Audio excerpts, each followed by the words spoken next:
TV sir mic ఇవ్వండి sir. Hi sir, teaser చాలా బాగుంది. థ్యాంక్స్. మీ సినిమాలో ఏదైనా ప్రతి సినిమాకు ఏదో ఒక ఎఫెక్ట్ అయితే చూపిస్తుంటుంది. సొసైటీ కూడా మీరు అలా చూపించారు. సోలో కానీ లేకపోతే బాణం కానీ మొన్న వచ్చినట్టు ప్రతినిధి 2. యాక్చువల్లీ ప్రతినిధి 2 సినిమా ఎలక్షన్స్ ముందు రావటం వైసీపీ మీద ఎఫెక్ట్ బాగా పడింది అనిపించింది నాకైతే. మీకేమనిపించింది సార్ మీ సినిమా ఎఫెక్ట్? నాకు తెలియదండి, ఎందుకంటే it was too late. Release 2 days ముందు రిలీజ్ అయింది. అండ్ సినిమా ఎలక్షన్ సినారియోస్ మీద అయితే సంబంధం లేదు. కాకపోతే అది కొంత బ్యాక్గ్రౌండ్ మొత్తం ఉంది దాని సినిమా. అంటే 2 రోజుల్లో నేను మార్చేయగలుగుతానంటే 5 ఏళ్ళు మారుస్తూనే ఉండేవాడిని కదండి. సో అప్పటికే జనాలు మారిపోయారు. సో అచ్చా.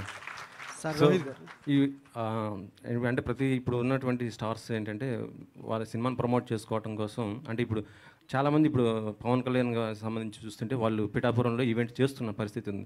మీరు ఎక్కడ చేస్తారా? హిందూపురంలో చేస్తారా? ఒకవేళ ఈవెంట్ చేయాలనుకుంటే, లేకపోతే కుప్పంలో చేస్తారా? లేదండి, అంటే ఇప్పుడు నిజంగా యాక్చువల్గా ఈ టీజర్ లాంచ్ వరకే ఆలోచించామండి. ఇంకా we didn't think about that. But డెఫినెట్గా ఏంటంటే వీ వాంట్, అంటే హైదరాబాద్తో పాటు ఇటు వరంగల్ కానీ, అటు వైజాగ్ కానీ, తిరుపతి కానీ, everywhere we want promote the film. So ఎక్కడ ఫీజిబుల్, ఆ టైంకి ఎక్కడ కరెక్ట్గా ఉంటుందో అక్కడ చేస్తామండి. ఈ స్టోరీ మీకు చెప్పినప్పుడు ఎలా ఫీల్ అయ్యారు? అంటే ఏజ్ ఎక్కువ చూపించడం, పెట్టడం, పెళ్ళి కాలేదు అనే గతంలో వచ్చిన కాన్సెప్ట్స్ ఉన్నాయి, కానీ ఇందులో ఇంకా డిఫరెంట్గా ఏమి ఉండబోతుంది?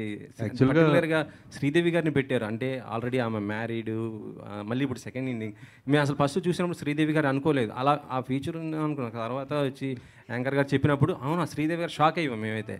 అంటే శ్రీదేవి గారిని తీసుకోవడానికి ఏంటి రీజన్ ఏంటి? బాగుంది, ఆయన సర్ప్రైజ్ అయ్యారంటున్నారు. చాలా బాగుంది. యాక్చువల్గా ఒరిజినల్ ఏజ్ కంటే 6 ఏళ్ళు కోసాడండి. So I'm happy about it. Sir Rohit garu, sir మీరు బాణం నుంచి సోలో వరకు, ప్రతినిధి 2 వరకు రకరకాల